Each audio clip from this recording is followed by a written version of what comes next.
Iowans sat down for turkey and relaxation this week as politics and issues hovered over the Thanksgiving season. We gather insight from journalists covering rural Iowa on this edition of Iowa Press. Funding for Iowa Press was provided by Friends, the Iowa Public Television Foundation, the Associated General Contractors of Iowa, the public's partner in building Iowa's highway, bridge, and municipal utility infrastructure. I'm a dad. I am a mom. I'm a kid. I'm a kid at heart. I'm a banker. I'm an Iowa banker. No matter who you are, there is an Iowa banker who is ready to help you get where you want to go. Iowa Bankers, allowing you to discover the genuine difference of Iowa banks.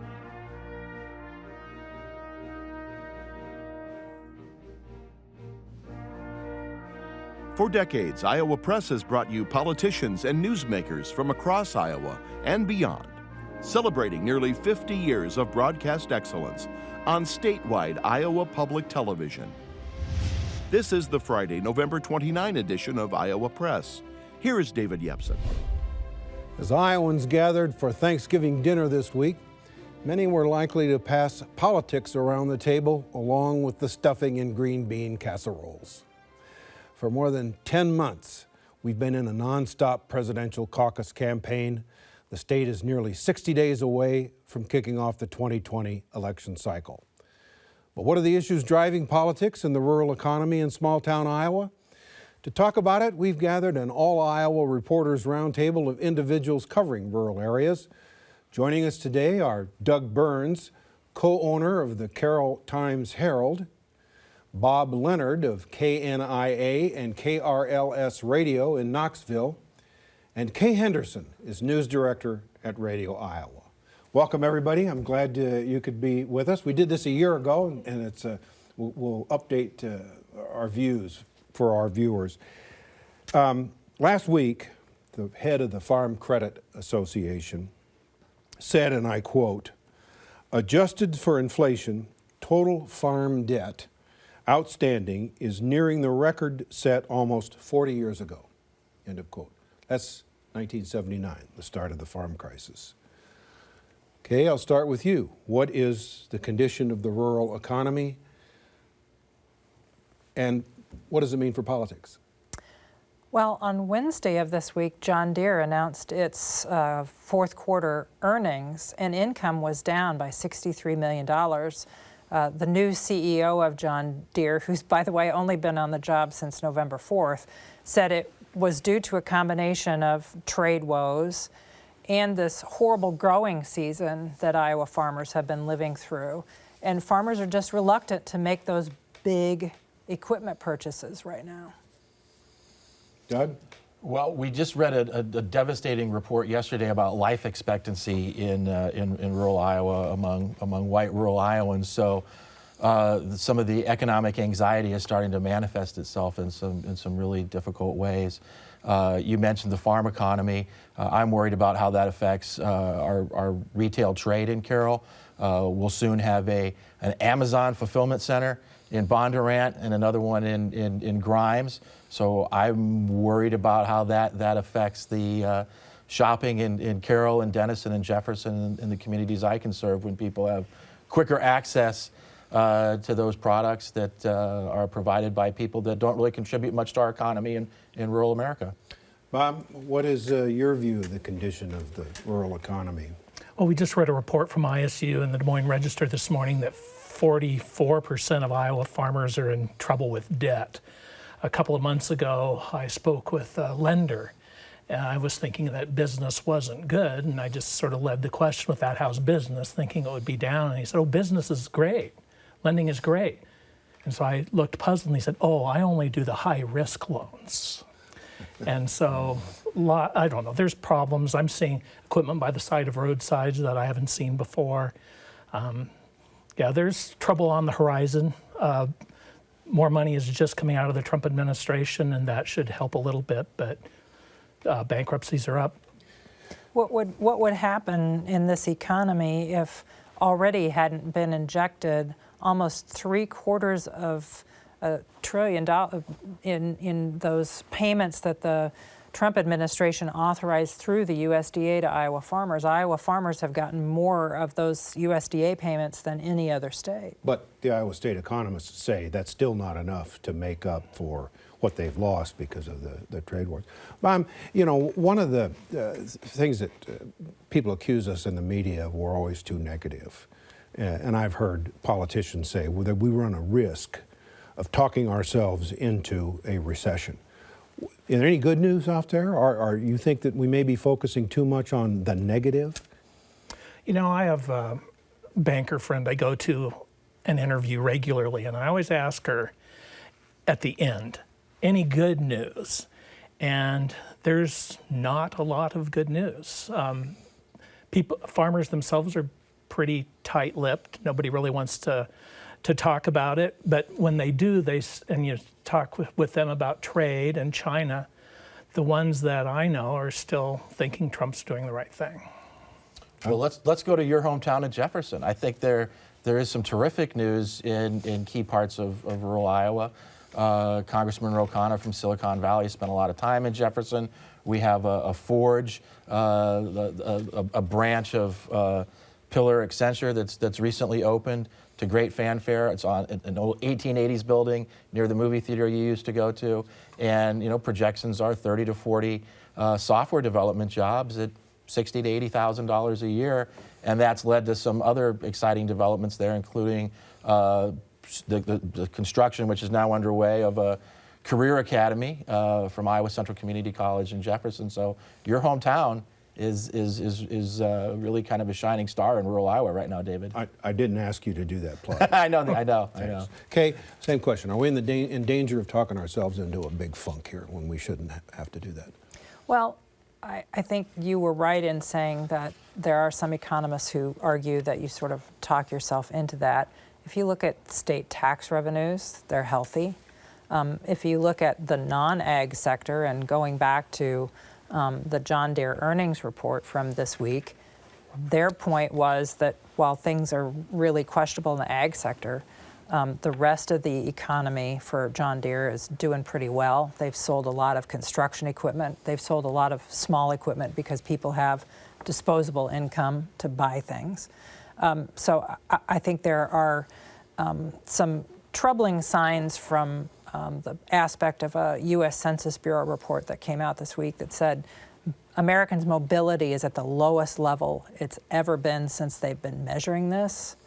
And if you're trying to fill those software jobs in Jefferson, getting someone to move across country, or maybe even move from the 319 area code up to Jefferson may be difficult because people are just less mobile. They're sort of married, if you will, to the home in which they live because home values are so hard to manage for many people.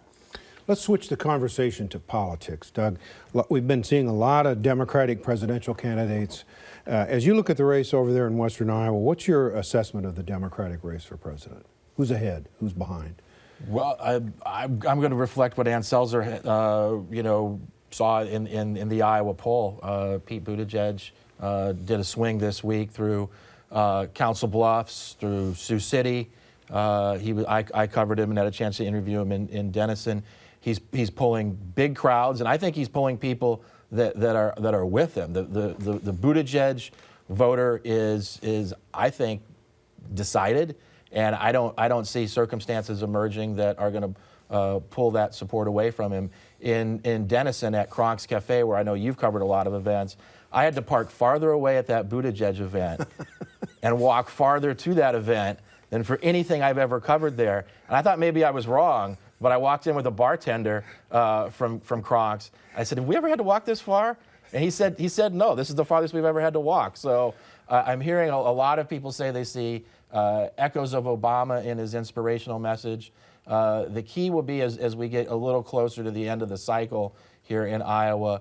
Buttigieg, hasn't performed well in polling with African-American voters in South Carolina and elsewhere, and he needs to improve there. Although I think he's going to do surprisingly well with Latino voters in Iowa. Yeah, but the black voter thing is of concern to Iowa Democrats. There aren't that many African Americans in Iowa, but they do want to get somebody who can win a presidential election, and Democrats don't win the White House without a big black vote. So that becomes an electability And I think issue. the belief of the Buttigieg camp and most people who are supporting him is that he can follow in Obama with how Obama handled that situation, where Obama wasn't exactly performing very well in South Carolina until he won Iowa. Mom, what's that Democratic race look like to you? Well, I think it's still more open than people think. I think right now it's crabs in a bucket, and somebody will rise and the other candidates will pull them back down, and the media is going to do it too. And we're starting to see a little bit of this with Buttigieg. There was a really tough critique in the Root yesterday. He responded to it, and we'll see how that plays. He had an unforced error with that so-called endorsement of 300 African Americans that really wasn't an endorsement, and that hasn't gotten the media play I thought it would. But yes, people are concerned about the black vote. However, if you were at the Liberty and Justice dinner, the big event, when that crowd of 1,000, 2,000 people came in with him. I mean, when you saw him marching up the street, it was really a big deal. But I think one of the key things is excitement. Who is going to have the excitement? And I think it's enthusiasm. I think enthusiasm is more important than the abstract concept of electability, because those are going to be your caucus goers. Kay, nobody moves around this state more than you do, and including a lot of small towns covering this campaign. So what's your take on how this Democratic race for president looks? Well, you wonder if it's like what happened to Republicans in 2016 when there was a flavor of a month candidate. And so you had somebody rise and then fall. You wonder about that. And you use the phrase, you don't want to peak too soon. Right. So one wonders if Buttigieg is peaking too soon and becomes the subject of a lot of slings and arrows as he heads down the last 60 days to caucus night. The other thing that we have to keep in mind is Iowans tend to be pragmatic, and if you look at the past caucus cycles in this century, let's just limit it to this century, Al Gore, John Kerry, Barack Obama, Hillary Clinton, they all wound up winning the nomination. So this narrative about, Iowa may be sort of out of kilter based on what is happening in other states on the ground. I think Iowans do pay attention to what's happening in other states, and I think that may sort of make this a four-person race as it heads down to the end of January. Right, we got 60 days left, right. So it is possible that Buttigieg would be peaking too early. Has Elizabeth Warren peaked too early? Some of her poll numbers are dropped. Well, the other interesting aspect about this race is, you talk about how many jobs were being added in Jefferson, Iowa. How many jobs have been added by the people that have been hired to be local organizers for these campaigns? Yeah, I mean, if the governor came out and announced we have, 500 people who are being hired by a entity, that would be a big story in Iowa. And you've got all of these local organizers, and I think Elizabeth Warren's organizers are the most professional, have the clearest sense of what it takes, along with Cory Booker's. And I think Booker's organizers and organization has been sort of a puzzlement to a lot of us who cover this, because he hasn't been seeing any polling results based on what's going on the ground in Iowa. Some of those young workers, Kay, would tell you those are low-wage jobs. Bob, let's switch to the fall election of 2020, a year from now. What's the political fallout from this farm crisis? Is Trump in trouble here? It depends. It depends if things are resolved with China, other trading partners. It depends upon impeachment, whether or not there's something will finally turn Fox opinion against him. And I think we just don't know. His rural base is holding for now, though, is it not? Yeah, my neck of the woods it is. Doug, you're shaking your head. Yeah, absolutely. I living in Carroll County, which historically was, a Democratic stronghold, and went from that to purple to now decidedly red. Most of my friends are Republicans, and when I spend time with them, a lot of them are military veterans. I say, which Democrat would be acceptable to you? and they aren't moving. They aren't moving. They are sticking with their president. Okay, what about the fall battle? It's kind of early to ask you for a prediction Right. because we don't know who the Democratic candidate is, but. Number one. Number two, we've seen this sort of riled up ethanol issue in the countryside. And I was on a conference call with a group of folks who are very involved in that industry, and a fellow who is on the board of directors for one of the ethanol plants in Northwest Iowa said he looked around at the board of his local plant and every one of them had voted for Trump, and they were upset. But they aren't going to see Pete Buttigieg. They aren't going to see Elizabeth Warren. I think the concern for Trump and his allies is that they would go in the voting booth because they're Republican voters year after year after year, and they may skip voting on the presidential race. I think that's the concern that Trump has to worry about. I don't think they're going to go and merge and become Democratic voters. So, Bob, is there a hidden Trump vote out there? We call it the shy Trump voter. It's not cool to say you're for Donald Trump to a lot of people. It's not to tell pollsters.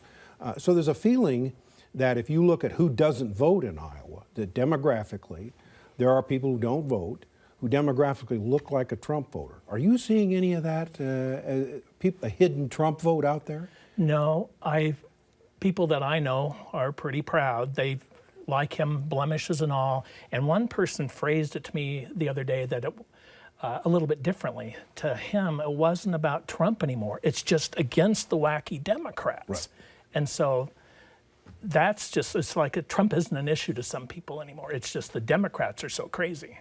Doug, what about that? Do you think there's a silent Trump vote in western Iowa? I ask you specifically that because in 2004, the pollsters all thought John Kerry was going to win this state, and George Bush won. Well, why was that? Well, because there was really a hidden evangelical vote, largely centered in western Iowa, that showed up and threw those polls out of whack. So your friends, are there a lot of them who don't vote that you can see come roaring into the electorate here? Well, the same thing happened to Fred Hubbell in the gubernatorial race, where he performed very well in 3 congressional districts in Iowa, and then was clobbered in the 4th district as those numbers came in. I agree with Bob. I think the Trump voters I talk to are proud. They're proud in person when you talk to them, and they're unabashed online as well. So I think it's not. I think it's a solid base of support. I don't see it being hidden at all. Although I would agree with what Kay said, that I think there may be a number of people, particularly in the ag industry, that do go in and take a pass on that vote and just don't talk about it. The Obama Trump people, though, they will express their regret in voting for Trump. So it's still possible for some Democrat to get those people that did that way. We had 31 counties in this state that did that. The most of any state in the nation. Okay, one more political question. Joni Ernst, is she in any trouble? Does she get caught up in this undertow of the farm crisis? Well, we don't know yet because we don't know who her opponent will be. And until we know her opponent, I don't think it's really, I don't think we can really analyze that race. She might face a female candidate. She might face a retired military officer who grew up in far northwest Iowa in Sioux Center. So until that shakes out, I don't think we'll really know her fate. We also don't know how this whole impeachment scenario may play out and how Democrats might seek to characterize her vote in the Senate, should it come to that, and how they prosecute that case in the fall election. I want to switch gears entirely here, move away from politics and talk about small towns and small communities. Bob Leonard, what makes a successful small town in Iowa? A manufacturing base, ideally a college, community college, vibrant square, jobs, sense of home, community pride. How do we get those things?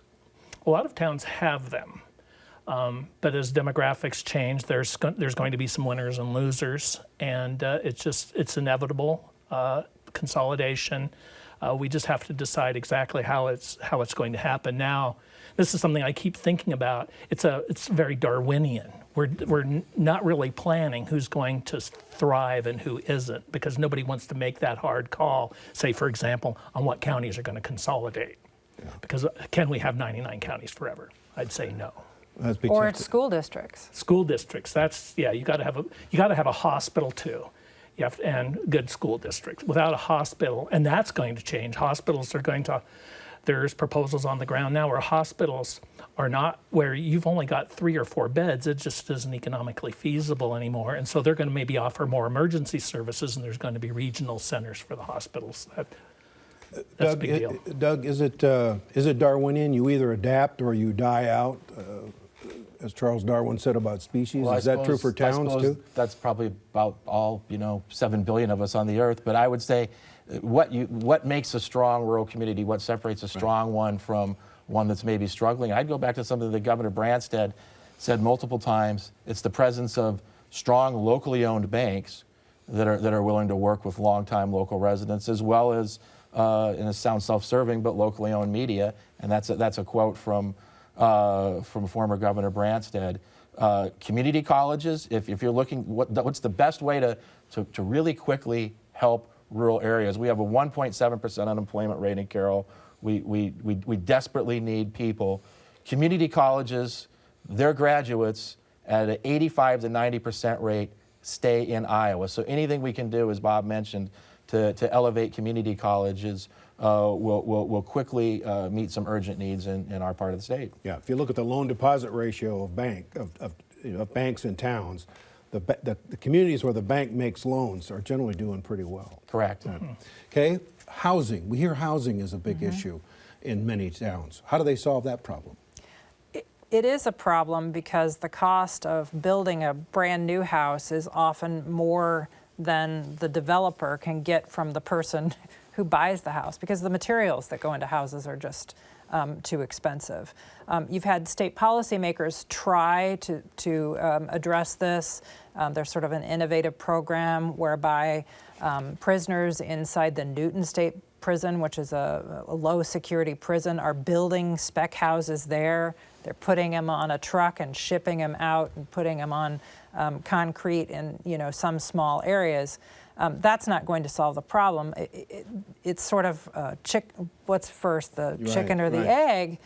Because if you're a small community and you do have a manufacturing plant and they want to hire more people, they can't hire more people because there is no place for them to live in that town. So, Doug, how do you break this chicken and egg cycle?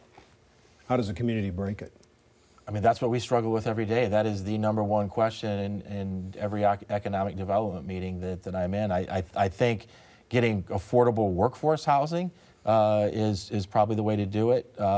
And that's, in some communities, that's been a struggle because it's hard to get market-based apartments built because there are no existing units with the developers that are available for the developers to compare to in order to get the loans they need. And then local communities are a little wary of using Section 8 or Section 42 housing because they're concerned about diversity issues that'll emerge. And I think personally, and I've said this for years, that we really need to embrace immigration. The rural communities that are growing, Denison, Storm Lake, that's the model. And I think it's insanity that communities like mine aren't being more embracing of diversity. Bob, flip this question around. We talk about what makes a going community. What makes for a dying community? What are the traits and I'm not asking anybody to name names here, but what are the traits you see in towns that are having a hard time or maybe dying out? What are the things that are going on there? Well, kids going to the big city, bright lights, big city, no jobs, city leadership that has sort of given up.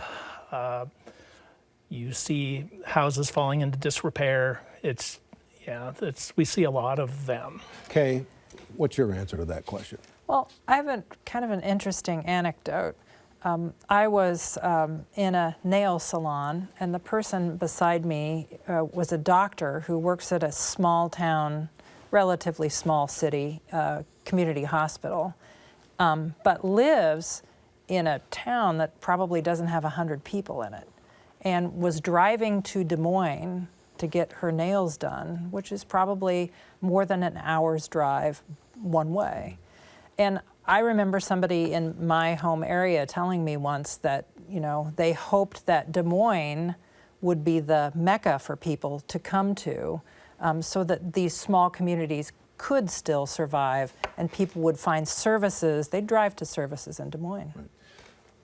Right. We've just got a few seconds left. What's your answer to that question of what do you see that's is going bad in the town? I think the naysayers, a lot of them are dying off in towns, and you got younger leadership, as Bob said. Any thoughts? That is true. The cemetery can be our friend at times.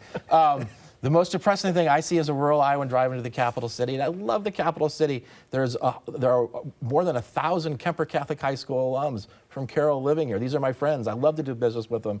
But when I drive in and I see new apartment complexes, new convenience stores, this sprawl, this growth that's just gobbling up farmland, pretty soon Ankeny will be part of Ames almost, and that's really troubling. So it's devastating for rural Iowans to drive into our beloved capital city and see all this growth as much as we like it, because it means those people aren't going to be living in my communities. Everybody, we're out of time. Thank you very much for being with us today. Thanks, Ken. And we'll be back next week for another edition of Iowa Press at our regular times, Friday night at 7:30 and again Sunday at noon, and anytime at iptv.org. For all of us here at Iowa Public Television, I'm David Yepsen, and thanks for joining us today.